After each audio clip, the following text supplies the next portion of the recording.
If you think that scaling AI is a technical challenge, I'm going to go ahead and say you're kind of wrong. Here we are, 2 years into the generative AI wave. Yes, AI has been around for many decades, but the generative AI wave is still. The wave is still very new. People are still riding that wave and trying to surf it, but so many people think it is a technical challenge. What model? They're worried about inference costs. They're worried about all these things. But if you actually want to scale AI in your organization and get it to work for you, let me tell you something. It is a people first challenge. I'm excited to be talking about that today and a lot more on Everyday AI. What's going on, y'all? My name is Jordan Wilson, and I'm the host, and this thing is for you.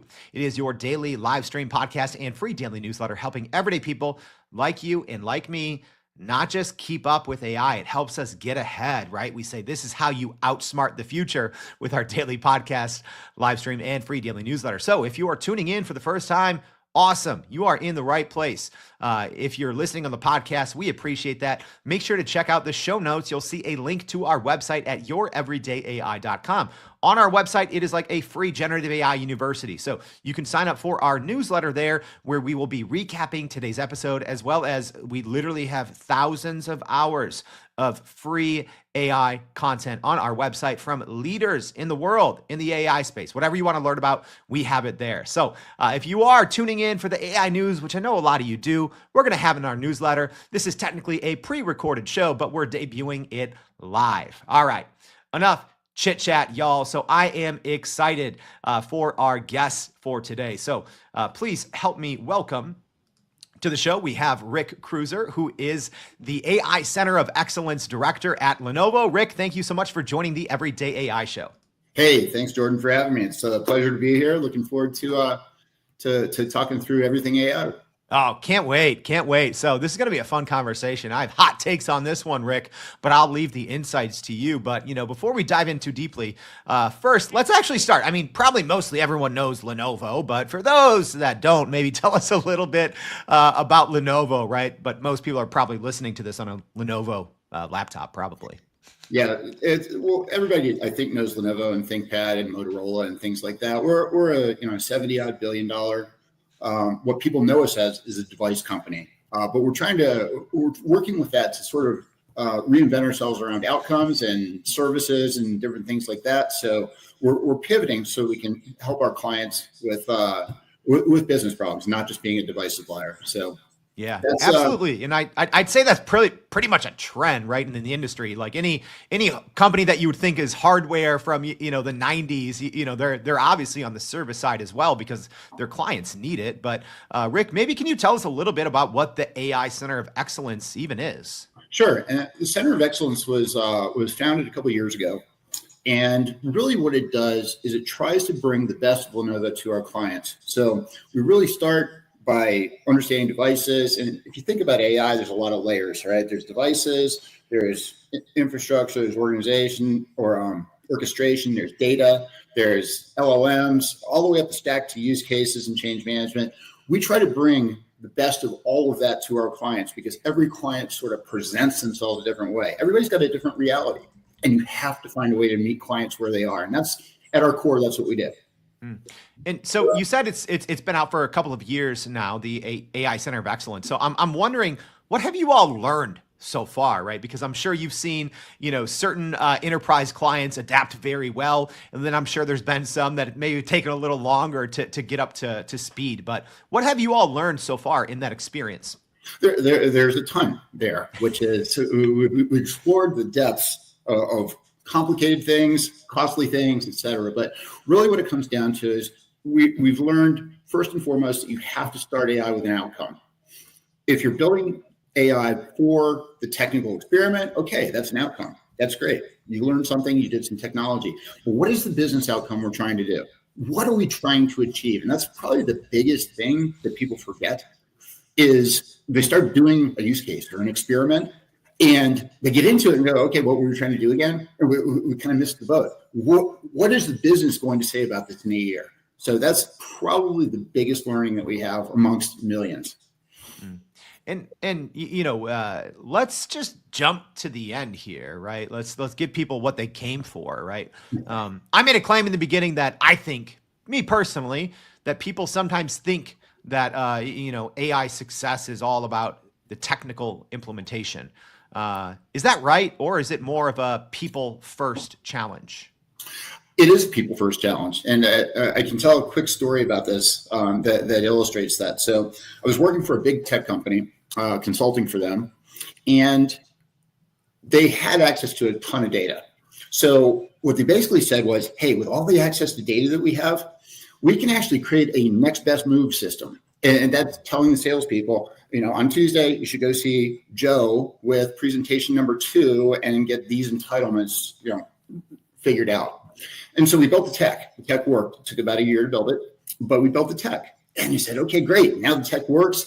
It improved sales closure rate by 30%. So we took that exact same solution out to the field and said, okay, how fast can we implement this? And we got to the field sales leader, and he said, that's great. We'll follow exactly what the computer tells us to do. However, you're going to retire my sales quota right now for the year. Because if you say the computer knows better than I do what I should be doing with my clients, I'm no longer responsible for my quota. It took 2 years to unwind the people side of it, policy in the process. That's one example where if you think about the outcome and the people up front, you'll scale much more quickly. That's an example of it. That's deep, right? Like I could talk about that for hours, but I agree. And I think it's something that I always like to refer to as this concept of unlearning, right? We have to kind of unlearn human behaviors. We have to unlearn good habits. What are maybe some of the challenges on the people side, right? I think on the technical side, most people know the challenges of AI, right? It's inference costs, it's compute, it's on-prem versus off-prem, data security, all this. What are the people challenges? The people challenges are there are a lot of them. So let's start at the very top level. AI changes the way people work in your job, whether it's 2% or 70% or 100% or 50%. It's going to change the way you do your jobs. And I can give you just a quick anecdote that tells you, if you use AI, your Chat GPT, whatever your engine is this year, whatever it is, if you use that and just use it as a replacement for your Google search bar, you will not change the way you work and you will not get the benefits of it. However, if you embrace the change and surf, as the analogy goes, and use it to change the way you approach your work, the way you deliver your work, the productivity gains and the scale are infinitely better if you go about it that way. But if you just use it as your Google search bar, it is going to become your Google search bar. That's it. That's a great way to think about it, right? Because I think, even with, Chat GPT as an example, right? They just came out with the Chrome extension and that's what they're trying to do, right? They're trying to replace your traditional search with, Chat GPT or using Perplexity, which I think is a great entry point for maybe AI skeptics to learn about the potential time savings. But how can us humans take it a step further, right? And what does that, scaling AI actually look like from the human side past that first step? Well, and I think you have to get into the actual work that's getting done. So we all go to work and we work in a department. Everybody's got a department of some kind. And it's really, if you just take it individually, you're going to get your 20, 30, whatever percent productivity by using ChatGPT or whatever your tool, Perplexity, pick your tool. But if you really take it at the work group level, how people interact with each other with the benefits of AI, I think the productivity and the benefits are multiplied. The quality is multiplied. And I think that comes down to an organizational change management mandate or a change management mandate, if you will.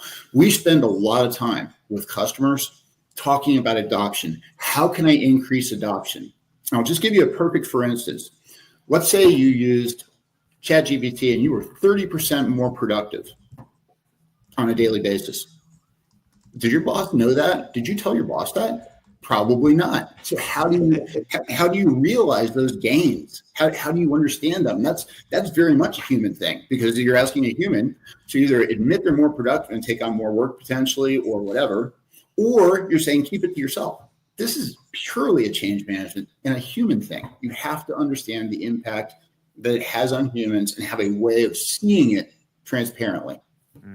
I literally, Rick, had this conversation with someone from EI recently, about, hey, once you do get that 30 to 40 to maybe 50% personal efficiency gains, Right. people are wondering, why isn't that leading to even a 10%, 20% measurable boost in revenue? Why can't you tie that, ROI of AI? Why is it? Is it because maybe those that are finding the most use out of AI are maybe keeping it to themselves, not sharing it with their We team? see What is that. it?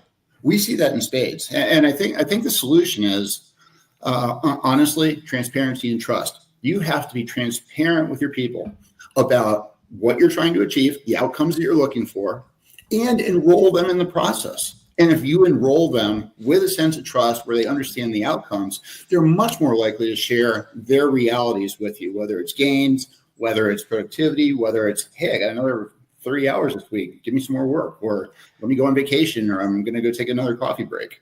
It all comes down to trust and engendering trust and being transparent about the outcomes you're looking for. Because the fastest way to the bottom here is tell somebody to use AI, have them get productivity, and then cut 30% of your workforce. That's how you will not scale AI. So what should business leaders be looking at? Because I think, Rick, what you described there is, yeah, I've seen a lot of enterprise companies fall in that trap, right? They find some productivity gains. They say, oh, we don't need to hire new people. We say AI a lot in our earnings call. Stock goes up. We lay people off. Things are fine, right? So how should they be approaching that then? Well, and I think it all comes down to leadership. You have to have your leadership aligned top to bottom on what you're trying to achieve and how you're going to go about it. At Lenovo, we have an AI policy and a governance committee, which looks at questions like this and says, how are we going to approach this? And IT has different approaches. They may want productivity in coding. Marketing may want faster collateral production, so we're not using as much agency time, whatever it might be. But I think getting leadership aligned about how you're going to address the human element of AI. What is it going to do to your workforce?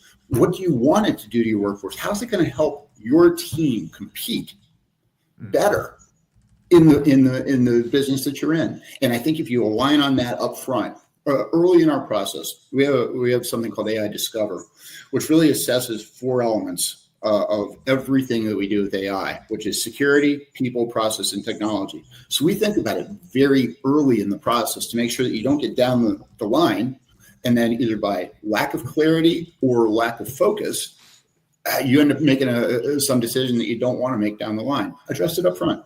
Be clear.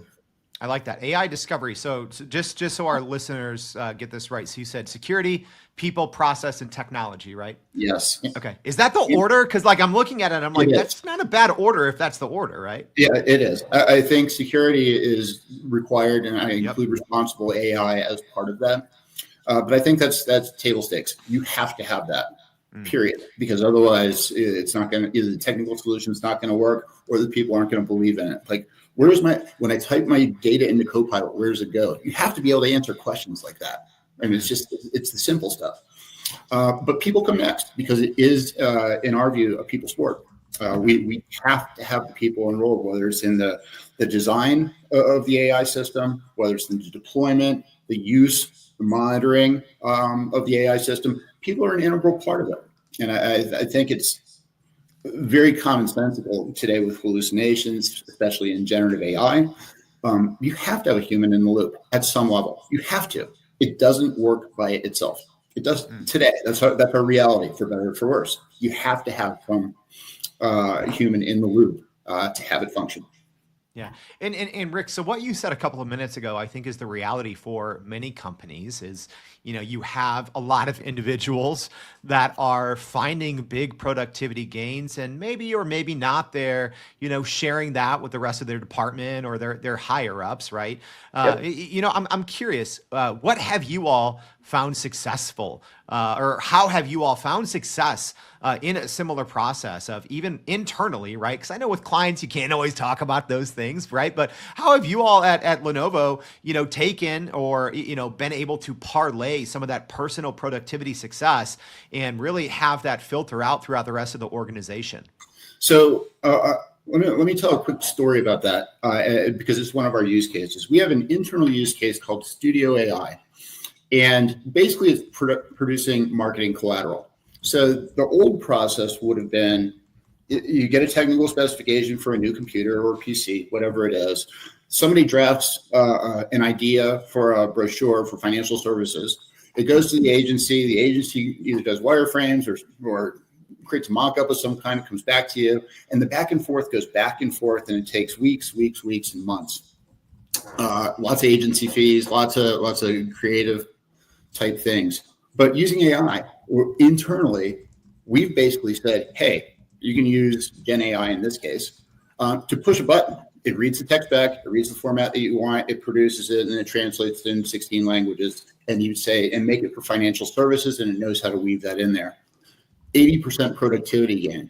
But we measured it, and we made sure the people understood that this doesn't mean that you are now 80% of you are going to lose their job. It means you can do better collateral production and more event production and better communications with the market. So we've retaken a lot of the effort that was going into managing the agencies, and we've redirected that toward higher value activities. And that's what we advise our clients to do as well. They can always pocket the gains, but at the end of the day, if you pocket the gains in terms of cost reduction, the trust factor might not be there for the next time you'd like to make a change to your organization. So we ask clients to consider it pretty closely.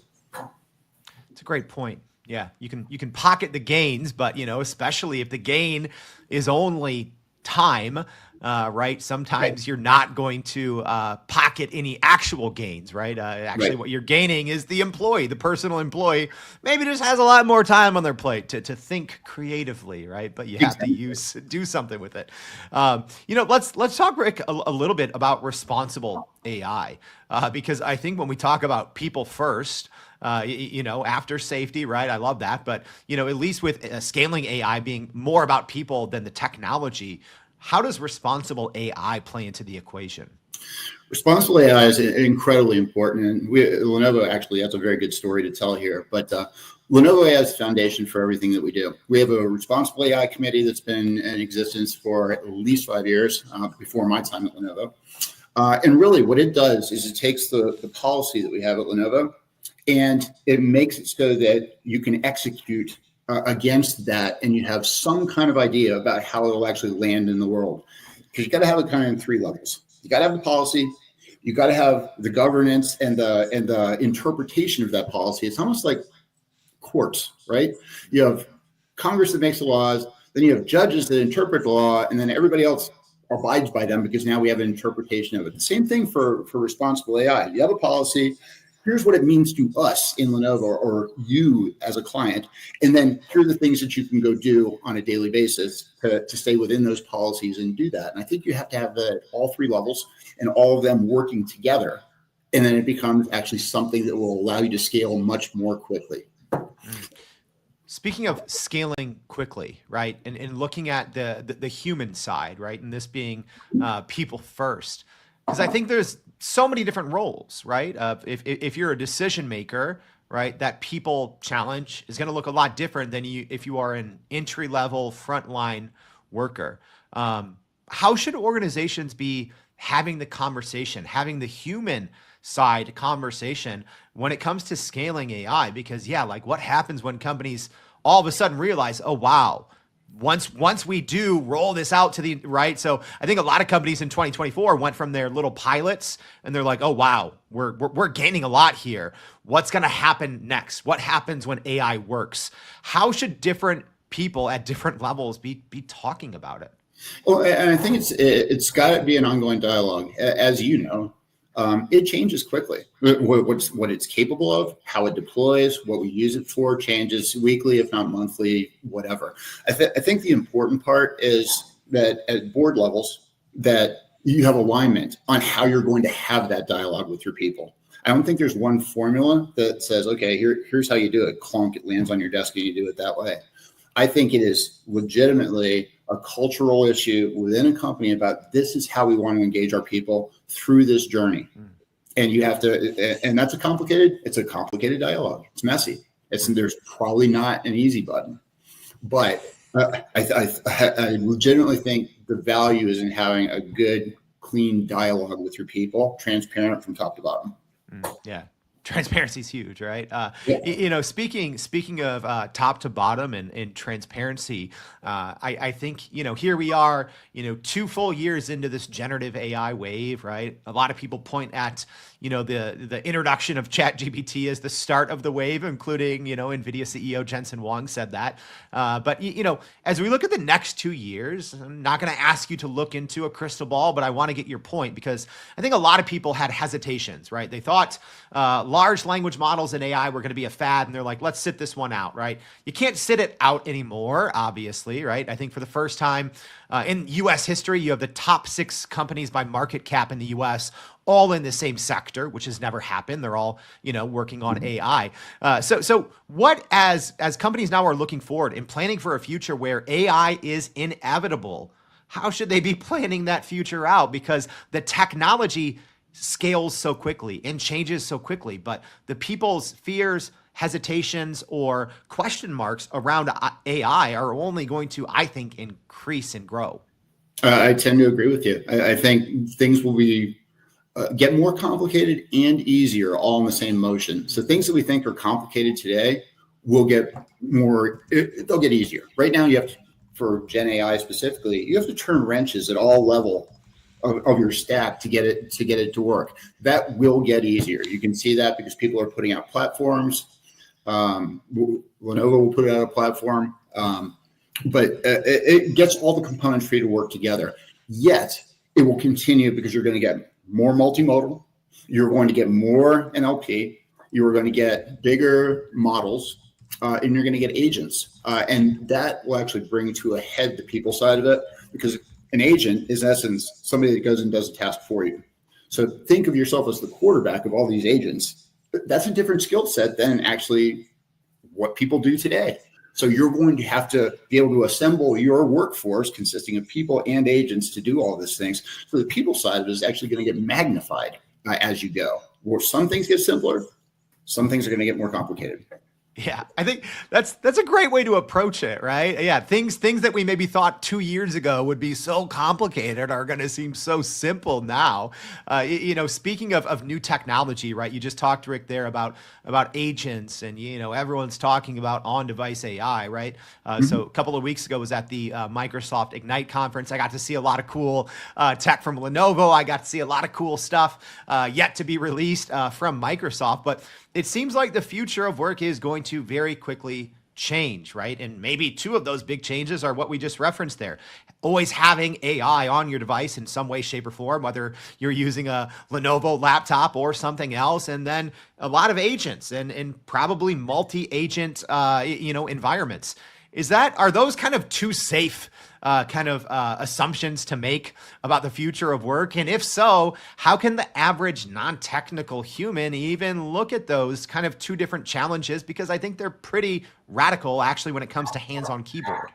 Yeah, I think those are 2 things you can kind of bank on over the next 2 years, which is on-device AI, as well as people trying to figure out how do I do on-device AI. Today, it's complicated. It'll get easier. But I'll just give you a perfect for instance.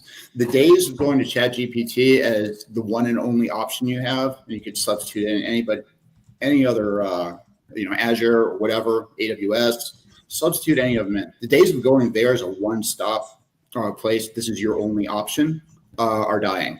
You will have the option to inference in the cloud, on-prem, or on your laptop.